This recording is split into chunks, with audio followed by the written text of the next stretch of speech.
The WAFB Podcast Network is sponsored by Neighbors Federal Credit Union. Hey, good morning, Jacques. How are you? I'm doing outstanding. I'm talking to Garth Brooks. Entering his second year as the LSU head football coach. It was the only way I could get a foot in the door. Joined by the icon, Kim Mulkey. Hey, Coach, great to see you. Jacques Talk is sponsored by Cork's Cajun Fried Fish and Shrimp and Couillon's Cajun Barbecue. All right, joining me right now is a standout LSU running back. He played from 2003 through 2006. He's got himself a national championship ring. And for the longest time, he was LSU's single game record holder for most rushing yards in a contest. It's Ole Broussard. Ole, how you doing, man? Good, and yourself? How you doing, JD? Great to see you, man. I'm doing well. Good. You got a nice beard going there. You chopping down trees or what? Oh, I'm trying to look good, for the fam, try a different look. There you go. Well, Yes. Let's start here. So, I don't know if you're shocked or some people. I did tell somebody today, and they said that was 20 years ago. No, and so it's the 20-year anniversary of Ole Broussard rushing for 250 yards against Ole Miss in Tiger Stadium. What do you remember about that night? I remember sleeping good that night. I was wore out. I had a good night rest, but that night, that was one for the books, man. It was just, I remember it was senior night, so it was just good for the group of guys. We worked hard throughout the season, but just getting that record, it meant a lot, meant a lot to us. I guess when guys have career nights, whether it's basketball and they score 55 points or, you hit for the cycle in baseball or whatever it is, you can't try to do those things and you can't predict those things. Those things kind of all come together. Is that kind of what happened that night with you in that game? Right, yeah. I just had the hot hand, because I know you remember the running backs, the group of running backs we had, Justin Vincent, Joseph Adao, Sharon Terry, and we were just, people would say running back by committee. So whoever had the hot hand that game, we would just get the bulk of carries. And just so happened, I broke a couple of runs early in the game, and he just stuck along, kept getting a few runs in. I wound up getting over 20-plus carries. And that was the first and only time I had 20-plus carries in my LSU career. And just so happened, I broke the record that night. Wow, I didn't know that. Yes, That was the only time they truly fed you, right? Right. And I ate that night. Well, like you said, you were sharing the backfield with some very talented guys. And I guess that kind of kept everyone engaged, right? That everyone knew they were going to get their chance. Right. Also, it was a funny story, too. Joseph Adao was telling me that he never could have break 100 yards throughout his career. He had like 99 yards, this and that. Just so happened he got 100 yards that game also, but I kind of was overshadowed by my performance, and he was like, man, really? Yeah. What was the name of the play that you just kept calling? Was there one play you kept going to? I know we ran a lot of power plays, like straight up the gut. We ran some zone plays, but it was just, we was all over the field. So it was working. I mean, the offensive lineman was opening up holes. It didn't matter what play, just got the job done. That was a year that you guys were bouncing back and forth from Marcus Randall at quarterback and Jamarcus Russell was a true freshman. Who was handing you the ball that night? It was Jamarcus Russell. Yeah, Jamarcus Russell that night was handing me the ball. He was considered a redshirt freshman. Yeah, so I know it was rotating quarterbacks throughout the season, but I think the majority of the night, Jamarcus Russell got the handoffs to me. Gotcha. Maybe it's somewhat tragic. Les Miles wasn't the head coach because I just know he would have just loved running that football, right? Right. Yeah, but Nick Saban, the GOAT. So yeah, that was his time. Yes, sir. I want to talk to you about Saban and your years at LSU here in a second, but present day LSU, you have any thoughts on LSU and Ole Miss this week in Tiger Stadium? Man, if they bring the A game, like click on all cylinders, offense, defense, special teams, if they come to play like the sound LSU football that everybody knows, yeah, we're going to come out with the victory.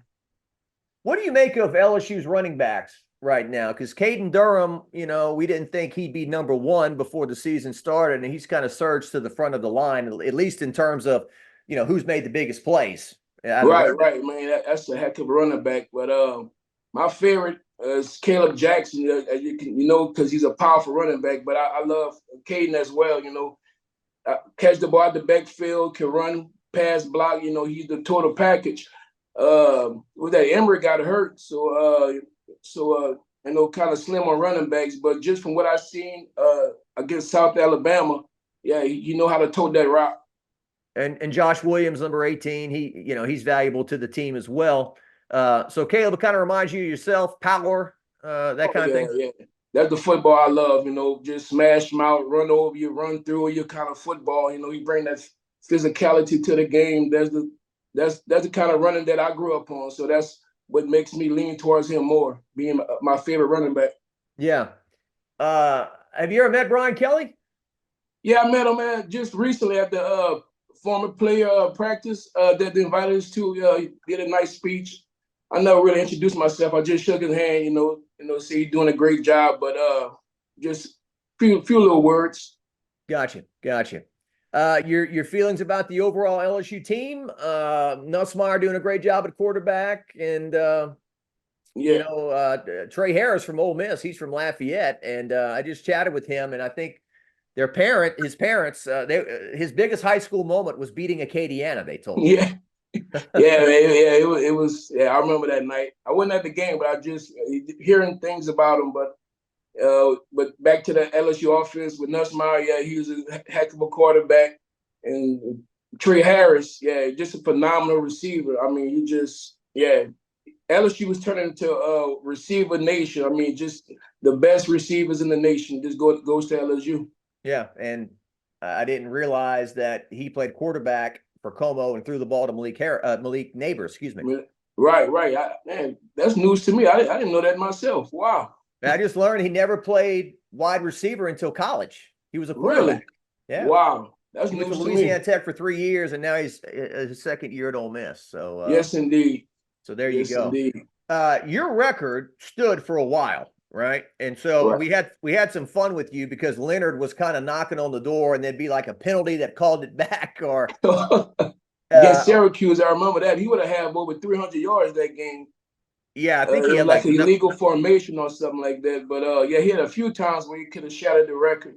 Right. Yeah, that Syracuse game, I think he had like you said, like 100 yards called back, and one of them was like some very ticky-tack motion thing. Right. That had nothing to do, it wasn't like a hold or anything, but so in 2004, obviously, and then Leonard had 284 against Ole Miss in 2016, and then Darius Geis had 285 against Texas A&M.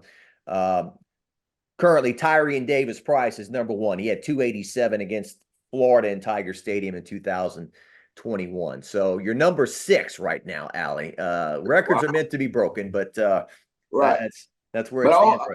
I always tell people, people be like, oh, your record's broke. I said, just remember this. I was the first player to rush for 250 yards at LSU. Remember that. That's right. Absolutely. Rohan's still hanging on that 528 against Alabama in 01. You know, Burrow did just about everything, but he did not pass for more than 528. So Rohan's still got that record, hanging on to it.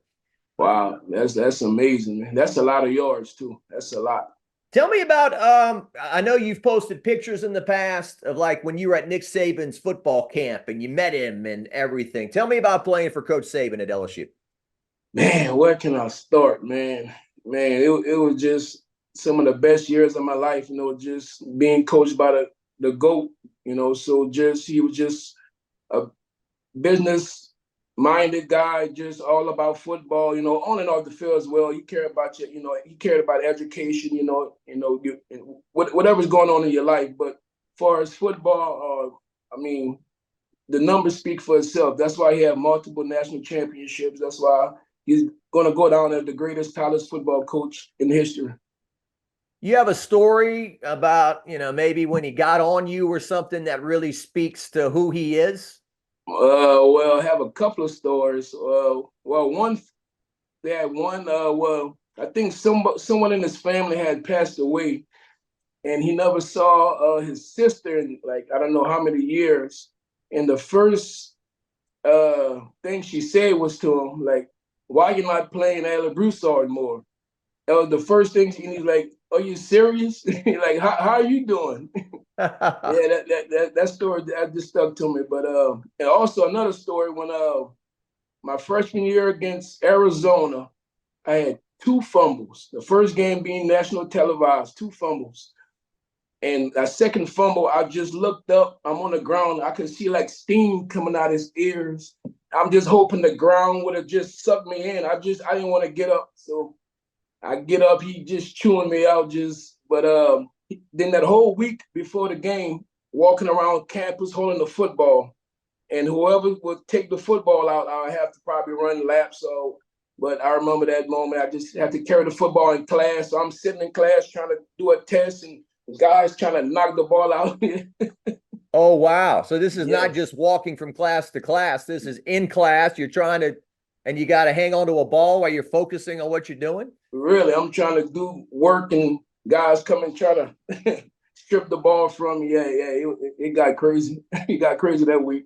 Guys, meaning your teammates in class with you? Or? Right, teammates. So and the coach was like, whoever gave me the ball, I'm gonna have to, run suicides or run laps or something, or barrel crawl, but I held on to it and nobody got it.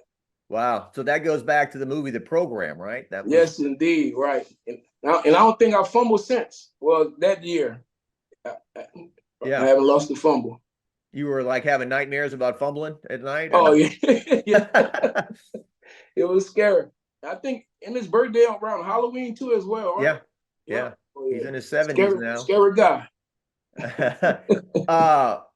I remember that Arizona game, you guys just thrashed him, but he was so ticked off. Right.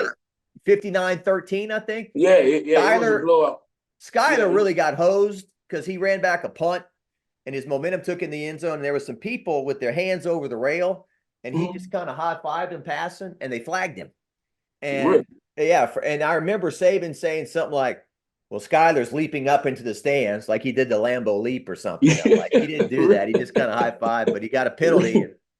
I think there's a clip that's on the internet of Lionel Turner walking off the field, and Saban and Muschamp are just pointing at him and shouting, and so you'd have thought that the score was reversed that night. Really, yeah. He just don't matter the score. He just from the start to 0 seconds on the clock. Yeah, he's always attention to detail. He just he's serious about football.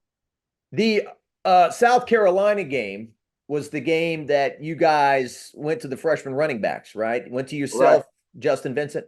Yeah, Joseph and Sharon got hurt the games before, so we had to step up. Me and Justin, that was kind of my breakout game. That was my first carry back, and I took out all my anger and frustration out on the DB. So that's when I ran over him for about 30, 40 yards. And I think I had over 100 yards that game. But yeah, that was one of my breakout games my freshman year. So you're saying you basically didn't touch the ball from the Arizona game till that one? Till that, yeah, I believe so. If I did, it was probably a few carries here and there. I don't recall, but as far as playing the whole game with the South Carolina game. Wow. It's a felony to fumble that football, huh? It's a football. Right. Oh, yeah. Especially when you have that many talented running backs. Yeah. So you want to minimize your mistakes. Yeah. Being a national champion, you're a freshman, right? Right. Are you pinching yourself? Or there you go. There it is. 2003. Oklahoma in the Superdome. 21-14 final score. Spears pick 6, and Skylar Green. Skylar Green. I remember was Corey Webster had a big interception as well. Yeah. Yeah, man, that was just a great win for the whole state of Louisiana. Just that night was just crazy. After the game on Bourbon Street, man, it was just a wild night. Yeah. Justin Vincent ripped off first play of the game, 65, 70-yard run. I get on him all the time. I was like, ain't no way nobody was catching me from the back. I mean, come on, you have to score that, Justin. Yeah, he got caught from behind. So he had a heck of a game. Also, the game before that, the SEC championship game against Georgia, he had over 200 yards. But yeah, in that national championship game, I'm like, come on, man, you got to score that, man. Well, and y'all didn't score on the drive. You fumbled, I think. We fumbled on the 1 yard line. Yeah, I think something with the snap. When Matt in the center had some kind of mishandle with the snap, it wound up fumbling and had a turnover. Yeah, I was like, man, this could be a huge mistake in the game, right? National championship and all that. But obviously, it didn't play out that way. Do you remember Saban after the game of winning the national championship? Because I've heard the stories about his intensity just did not drop. We got to go recruiting tomorrow. We're behind on our schedule. We got meetings tonight after the game. I mean, it was not popping champagne and hitting Bourbon Street for him. That sounds like the coach Saban I know, but if he did, he probably celebrated for probably 30 minutes after the game until the locker room. But yeah, it was football from there on out. Yeah, he doesn't stop recruiting, just trying to get better as a coach and in order to help the players succeed in life. Yeah, for him, it was almost like a drug. Like he snorted it and he was high for like 30 minutes and then back down again. Yeah, looking for his fix. Yep. Yeah. And then the 04 year was the year you ran for all the yards against Ole Miss and had your best year altogether. Was a good team. Went 9-2, but I just remember him being a little grumpy about, all of a sudden some of these people were really spoiled, expecting you guys to go back-to-back national champions after not winning a championship in like 50 years. Right. I guess you can speak to being on a team when you're trying to repeat, right? That's tough. Right. Yeah, it really is tough. We had to play, we had the athletes, but we just didn't do it that year. We just came up short. I forget the losses, the team we lost against. I know Georgia for sure. I remember Georgia. Georgia kind of blew us out that year. But just trying to repeat, that's really tough. Yeah. I think Georgia and Auburn. Georgia beat you out. And Auburn, that was a close one. That extra point or that right. Yeah, that penalty that we had, that kind of hurt us. The Ronnie Prue jumped over the very bizarre call, not a typical call. Right. Yeah, I think it got called like twice, like the whole year. Really. Yeah. Yes, and to rewind a little bit, Matt Mock, what was he like as your quarterback? He was an older guy, right? I mean, a lot older guy. Yeah. He was like the grandpa, of the team. He just always, mentoring us. Just keeping our heads straight. But as far as an athlete, he was a great guy. Yeah, he did his part. He did, even though he was a lot older. But he did his thing. I think he was 24 or 20, like in that range. 20-something. Yeah. Because he had played baseball. You're right. Yeah, I heard like major or minor or something like that. Right. Yeah. Kind of unlikely guy to be quarterback from Indiana and all that. Right. Just like I guess a lot like Burrow too. Coming all the way down south. And you remember when Nick Saban left? Were you shocked? Were you expecting it? How do you feel? I was kind of hurt, honestly. I was kind of hurt because I thought I was gonna get my whole 4 years, with coach, But I understand, it's a business decision he made, for his family. He had an opportunity to make more money coaching the NFL. You can't fault a man, for trying to, for help himself financially, So, I grew out of it, We still kept in touch throughout the years, though. Oh yeah, so still kept in touch. Okay, can you give me an example or what he would tell you, or? Oh, I called him one time to. That's what I was thinking about going back and coach, but he told me things I needed to do, and but at the same time I thought about it. I'm like, man, do I really want to be under coach? Because man, he can get on you, man. I just remember the days, just him on Coach Muschamp, Coach Kirby Smart, just chewing him out.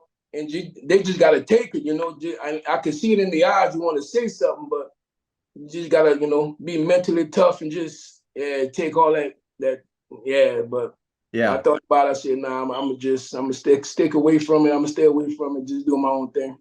We interviewed Jimbo Fisher recently, and he would talk about the practices and going up the offense and the defense, and how Saban would cheat sometimes, or if the offense got the best of the defense, Saban would get a little upset, and then sometimes the defense would cheat, and it was very interesting to hear what would go on at practice between those two. At practice, though, I just remember being physical at practice, but sometimes, most of the time we'll get the best of the defense, but most of the time we'll be against the second team defense, just trying to prepare for the team throughout the week. But Saban, he didn't like that when we get the best of the defense. Yeah, he hated that. Yeah, he didn't like that at all. In 2006, in 5, excuse me. So Nuss Miles comes aboard, and your next 2 years, you go 11-2 both years, win bowl games decisively against Miami, Notre Dame. You finish in the top 5 both years. There's always this feeling, or I've always heard from the Tommy Moffitts, the Benny Brazils, I can go on, that if Saban stays, we would have had a dynasty. Do you ever think about that? That's a fact. Yeah, that's a fact. But like I said, he made his decision on leaving, and Coach Miles took over. He did what he did, but if Saban had to stay, the Alabama that it is today would have been LSU. Yes, definitely. Because the roster was loaded, right? I mean, we had like 5-star players throughout the country. Yeah, we was loaded. And the year that Les Miles won it, that was Saban guys. Matt Flynn, Glenn Dorsey, Early and all those guys. Yeah, you're right. Not taking away nothing from coach and the coaching staff, but that was Coach Saban recruits. Right. I don't know. Well, how would you compare to entertainment world? Somebody trying to follow up Michael Jackson or Prince, Right. You're pretty good at what you do. You dance well, you sing pretty good, but But it's always that but. Yeah, you're not him. You're just not him. Yeah. Tell me about I know it was rough for you. You were set to, for a huge year in 2005, and you have the injury in camp, right? How did the injury happen? Practice, just running probably a zone play, power play. Then Luke Sanders, he did like with the little bull, the little matador or whatever. He jumped to the side because I was trying to, run over him, and he got me from the side. Then my leg went in, body went that way, and I heard a pop, like I felt it throughout my whole body. And I was thinking my leg was broke. I didn't want to look down. I was like, my leg broke, because I didn't want to see a bone sticking out or something. Yeah. Like, nah, it just might be some kind of ligament. And did the MRI, got the results, and torn ACL. Right. Yeah. And back then, harder to come back from it than they do now, right? They seem to bounce back a lot quicker from those things. Right, yeah, I'm seeing that a lot. I'm like, I don't know. Well, it was kind of my fault too. I mean, I really wasn't rehabbing like I was supposed to. I was thinking that time would heal, because I never really had a major injury like that. I just let time do its thing. So if I really would have taken it serious, like I was supposed to, and the trainers, everybody was on me. But if I would have rehabbed, did the proper things I was supposed to do, I probably would have be back at least 90, 95%. Yeah. I remember one of the more frustrating games. I would see Craig Buster Davis. We would go to the same gym and work out, and he would bring up this game like it happened yesterday, the Auburn game in 2006, where you guys were trying to run the ball at Auburn for 3 quarters when you had Jamarcus as your quarterback and these receivers. I think Dwayne Bowe, Craig Buster Davis, Early Doucette, right? And then you waited to throw like late in the game, and then he got tackled at the 3-yard line or whatever to end the game or whatever. But I think that might have been the last straw for Jimbo and Les. Jimbo left. Yeah, that game hurt. Yeah, we were supposed to win that game. It was just I don't know the play calling. We just wasn't clicking. We all wasn't, on the same page. We were supposed to put up more points that game, but yeah, that game, that wasn't LSU football that we know. Yeah. All right. Well, sometimes people say, well, why don't you ever ask, what are you up to now? So what are you up to now, Ole Broussard? Just a married man, 5 kids, working, just living the American dream. You still live there in Lafayette, right? Yep, Lafayette, Carencro area. Yes, sir. So you got 5 kids. How old is the oldest? 14, or take that back. She just turned 15 2 days ago. 15, 8. My twins are 6 and a 5-year-old. Gotcha. So that little girl that we did the story with in 2015, I think that's right, or 16, 15. Yeah, well, around there, when she said, Daddy can't run fast. Daddy's got a big stomach. That was the funny line.